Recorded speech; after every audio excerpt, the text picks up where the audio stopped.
காலையில எந்திரிச்சதுக்கு பிறகு மூச்சு இருக்கு இல்லையா, மூச்சு நீங்க விடுறீங்கல்ல, இந்த மூச்சை ஒரு 300 முறை மூச்சை விட்டு விட்டு எடுத்துக்கிட்டே இருக்கணும். அப்படி இருந்தாதான் அன்னைக்கு ஃபுல்லா நீங்க உயிர் வாழ முடியும்னு சொன்னா, ஃபஜ்ர் தட்டுப்படும் நினைக்கிறீங்க? ஃபஜ்ருக்கு எந்திரிக்காம தூங்குவோம்னு நினைக்கிறீங்க? ஏன் வாழ முடியாது? பலூனை ஊதுனாதான் காத்து, அதே மாதிரி மூச்சை தம் கட்டினா தான் அன்னைக்கு ஃபுல்லா நீங்க வாழுவீங்கன்னா. சும்மானால யோசிச்சு பாருங்க, இங்க இருக்கக்கூடிய ஒவ்வொருத்தவங்களுக்கும் இந்த மூச்சு நீங்க யோசிக்க முடியாத அளவுக்கு நீங்க வாழ்நாள்ல இருந்து இன்ன வரைக்கும் விட்டுக்கிட்டு இருக்கீங்க. சுக்ரம் மினர் ரப்பி, அல்லாஹ்வுக்கு நன்றி செலுத்திருக்கீங்களா? உங்க துவா எப்படி ஏற்றுக்கொள்ளப்படும்? ரெண்டாவது, தூங்கும் பொழுது என்ன துவா ஓதுறோம் நம்ம? அல்லாஹும்ம பிஸ்மிக்க அமூது வஅஹ்யா. அப்படியே பாருங்க, அல்லாஹும்ம அல்லாஹுவே, பிஸ்மிக்க உன் பெயரை கொண்டு, அமூது மூத், அமூத்துன்னா மூத்து, மூத்துக்கு தமிழ் படுத்தணுமா? இல்ல, மூத்தா வருது.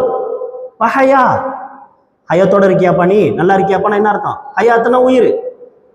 யா அல்லாஹ் உன்னுடைய பேரை கொண்டு நான் மௌத்தா போறேன் அப்படின்னு நம்ம சொல்றோம். நம்ம என்ன இமாம் மௌத்தை பத்தி பேசுறாரு, மரணத்தை பத்தி பேசுறாரு, நம்ம யோசிக்கிறோம்ல.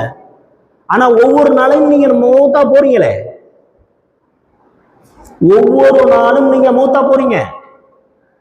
ஆனா மௌத்த கண்டு நம்மளுக்கு பயம் இல்லை. அல்லாஹ் நாடினால் ஹயாத்தாக்குறான். அல்லாஹ் காலையில உயிரை கொடுத்துட்றான், ஹயாத்தாவுறீங்க. சிலருக்கு அந்த தூக்கத்தோடைய மரணம். அதுதான். இதற்கு எந்திரிச்சு காலையில் எந்திரிச்சு துவா செஞ்சிருக்கீங்களா? சுக்ரம் மினர் ரப்பி, அல்லாஹ்வுக்கு நன்றி செலுத்திருக்கீங்களா? நன்றி செலுத்தியிருக்கோமா? அப்புறம் எப்படி துவா கபூல் ஆகும்? எப்படி துவா கபூல் ஆகும்? யோசிச்சு பாருங்க. எந்த மிருகமும் உலகத்துல எந்த மிருகமும் செங்குத்தா நிக்காது. மனிதன் நிக்கிற மாதிரி செங்குத்தா நிக்காது. நிற்கும். இந்த கரடி இது போன்றது கொஞ்ச நேரம் நிற்கும், பொத்துன்னு மறுபடியும் 2 காலையும் வச்சிடும். ஸோ மனிதங்கிறவனுக்கு மட்டும்தான்